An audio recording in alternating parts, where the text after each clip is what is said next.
Welcome in to another edition of the Morning Espresso here on the SDH Network, presented by Oglethorpe University, Atlanta's premier undergraduate learning experience and soccer powerhouse. I'm Jason Longshore.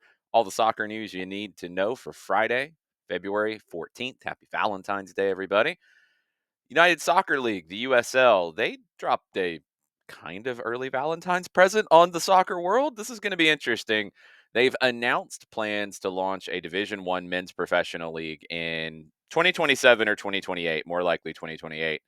That would be on top of the existing USL Championship, which is Division 2, USL League One, which is Division 3. Now, Division 1, Division 2, Division 3, they're all about meeting certain standards according to the United States Soccer Federation. The professional league standards are something that's evolved over time. It's what the North American Soccer League sued US Soccer about. That's a whole another complicated process that I've talked about here before. Um, this is an interesting one because USL is chasing Division 1 status, which is, look, essentially a certificate. And I'm curious as to how they actually get there, and I'm curious as to what the effects of that chase will be. Alec Papadakis, the CEO of the organization, which is family owned, he said that the goal of this new level of competition in the USL is to expand access to top tier competition, deepen the connection between the league's communities, take another step in what he called aligning with the structure of the global game. There's been talk about promotion relegation in this. I don't know if that will actually happen. There's been talk about promotion relegation in USL for a decent while. I don't know if and when that will happen. Now, the USL Super League on the women's side, it is certified as a Division 1 league alongside the NWSL, which maybe opens the door for this. The date saying 2027, 2028, it doesn't mean that the league's going to be a fall spring league. They don't think they're going to go down that road. I'll be curious to see if MLS does after the 2026 World Cup. We've talked about that before. I think it is very possible at that time. Um, I'm just really curious to how this is going to go. There's an application process, essentially. Teams have to meet certain standards by USL and by US Soccer, and they have to apply. So, just so you understand, the Division 1 standard in the United States, you have to have a minimum of 12 teams to apply for that status. You have to have 14 teams by the third year. That's something, again, going back to the old NASL, that's something they never hit. 75% of teams in metropolitan markets of at least 1 million people. Okay. Teams located in the East, in the Central, and in the Pacific time zones. Okay. Sorry, Mountain time zone. And stadiums with at least 15,000 seats. These are the minimum standards. Now, everyone will point to and say that you can get waivers for certain things, and you absolutely can. And standards are not binding in this situation, but you got to meet more of them than you don't. You can't have waivers for over half of your standards. That's just not going to work. I don't know what USL's plan is on this. I'm not really sure. The top five average attendances last season in the USL Championship go back to the stadiums with at least 15,000 seats. There was one team that averaged over 10,000 fans last season, Sacramento Republic, just over 10. Indy 11 at 9,700, Louisville City at 9,700, New Mexico United at 9,400, and Colorado Springs at 7,600. Two of those play in owned and operated soccer specific stadiums. Those numbers, along with honestly the success story of USL, just make me question how viable this is and why, other than just getting a certification that says you're Division 1. Because as we see with NWSL and USL Super League, I think there's a difference in the level of competition, even if both are certified as Division 1. I don't know how that level is going to be made up here, or if it will. And if it's not, what's the point? So I'm just really curious to see how all of this plays out. It's that time in American soccer where everybody's going to be chasing what the next step is, whether that's a financial next step, whether that's a status next step, whether that's clout. I don't know.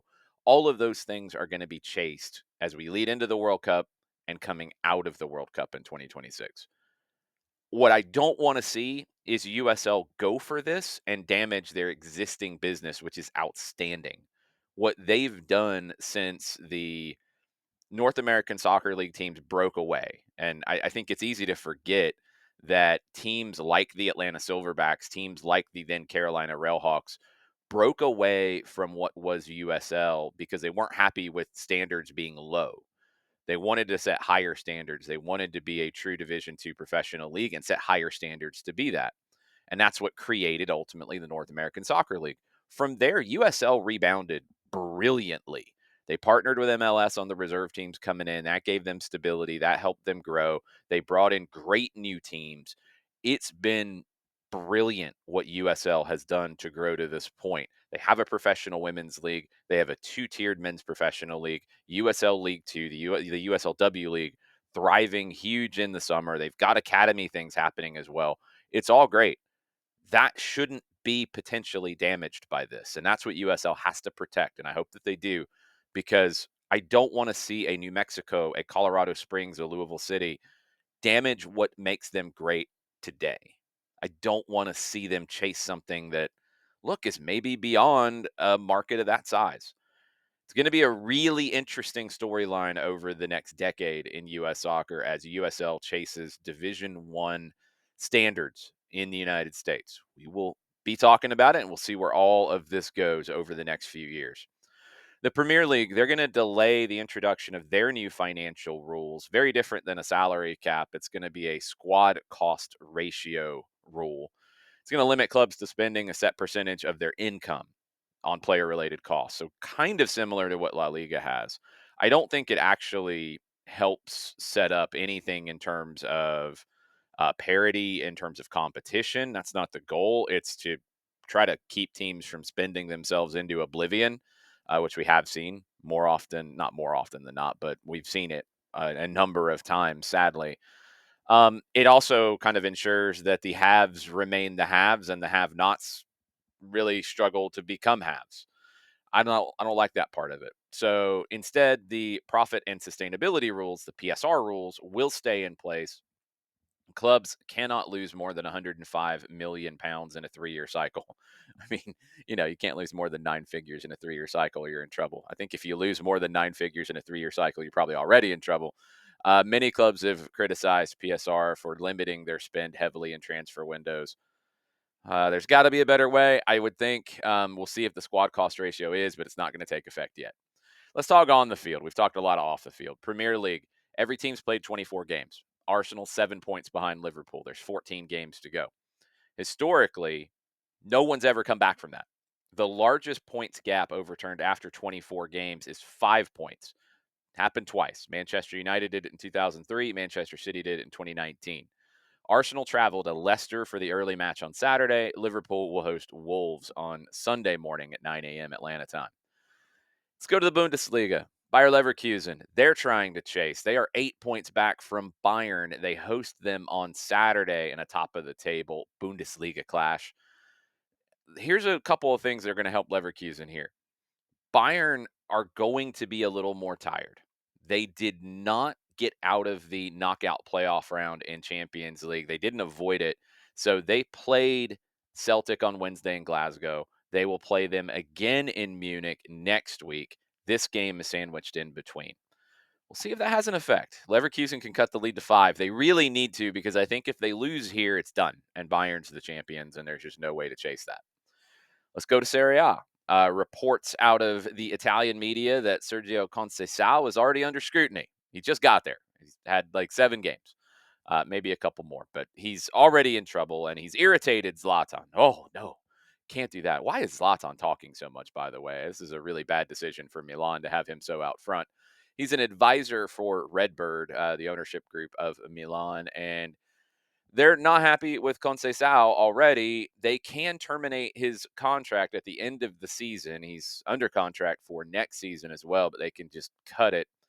Qualifying for the Champions League is seen as a mandatory requirement to keep him. Um, I don't know if he really had an opportunity to do that in general, let alone pulling off a miracle to get there. all these chops and changes are not going to help anything. Starting with Paulo Fonseca and then moving on from him before he gets even halfway through, then bringing in Conceição, he wins the Supercopa, and now you're already irritated with him. And Zlatan's talking, and come on, Milan, get things together. One of the great rivalries in Argentina takes place on Sunday afternoon, 3 p.m. If you get a chance to watch, highly recommended. Newell's Old Boys will host Rosario Central. You can watch that on Fanatis. And if you use this address, fntz.co/soccer down here, you'll benefit soccer down here. So we would appreciate that. fntz.co/soccer down here. Couple of more updates on the other side of the game. Let's talk World Cup 2026 in the New York, New Jersey area where they're going to host the final, obviously. A fan fest will be open for all games of the tournament, all 104 games. That's going to be at Liberty State Park in Jersey City. This is going to be a massive deal. It's not just for the games in that region, it's going to be for all the games of the tournament. Be really curious to see if other markets do this sort of thing. Obviously, I'm very interested to see if Atlanta does this sort of thing and where that could be. But New York, New Jersey, they will have a fan fest for every game during the tournament in Jersey City. That's very cool. Kansas City, they are funding the construction of a bus route between the Kansas City International Airport and Lenexa's City Center and the Overland Park Convention Center. They've also leased at a cost of 1.5 million, 50 35-seat passenger vans that are going to help with transportation needs. There's going to be 6 games at Arrowhead Stadium, and there will be 3 base camps and 3 connecting hotels in the Kansas City area. So trying to navigate the transportation issues that Kansas City has, maybe a little bit more than most. We'll see.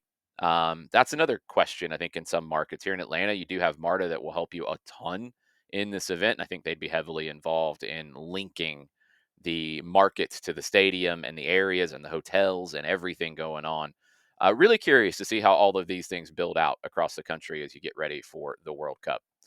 DAZN, who has the rights to the 2025 FIFA Club World Cup, they announced yesterday a wide-ranging partnership with Televisa Univision, the world's leading Spanish language media company, for the Club World Cup in the United States. 18 games from that would have been on the DAZN service will now be available for fans to watch in Spanish on the main networks Univision, Unimas, and TUDN, and that includes the final. So I like that partnership. I'll be very curious to see if DAZN does a partnership on the English language side in the United States to get games on more traditional TV outlets, or if they want to make you come over to DAZN and pay that cash. Look, that's the nature of where all of this stuff is going, and it's going to be interesting to see how World Cups and Club World Cups get kind of lumped into all of those things. All right, pulling up the phone because I got to tell you about the Creek Cup. It continues tonight on the SDH Network. I'll be at Johns Creek. John will be at Northview. Tonight at Johns Creek, I've got a match at 6 o'clock between Dothan High School from Alabama and Tucker, followed up by Johns Creek hosting Murray County. 6 and 8, the winners will play one another in the championship match of the Cardinal bracket on Saturday. So for John over at Northview, he starts the day with North Atlanta Greenbrier girls to finish out the blue bracket. That's a 4 o'clock kick. And then 2 games in the Titan bracket, Midtown playing Greenbrier at 6, Northview playing LaGrange at 8. Then Saturday, John and Drew Dickinson will have all the games over at Northview. I will have the games for you at Johns Creek at the end of the day. Our friend John Morgo will be filling in the middle of the day, and Madison Cruz will kick you off with the 10 a.m. game. Yes, 10 a.m. game tomorrow at Johns Creek. 10 to 10, 12, 2, 4, 6, 8. It's a whole bunch of games. You can listen to all of them on the SDH Network. Go to soccerdownhere.net, click the listen link at the top of the page, and then you can pick on SDH1 or SDH2 which game you want to listen to. And you can always go to Mixler and look for Soccer Down Here and Soccer Down Here too. I won't be back with you on Monday. It's President's Day. I'll actually be filling in on 92.9 The Game on Sunday and Monday morning. So hopefully you can join me there talking all sports, but obviously I'm going to drop a lot of soccer in. The Morning Espresso will be back on Tuesday morning as we catch up on a busy, busy weekend around the world in soccer.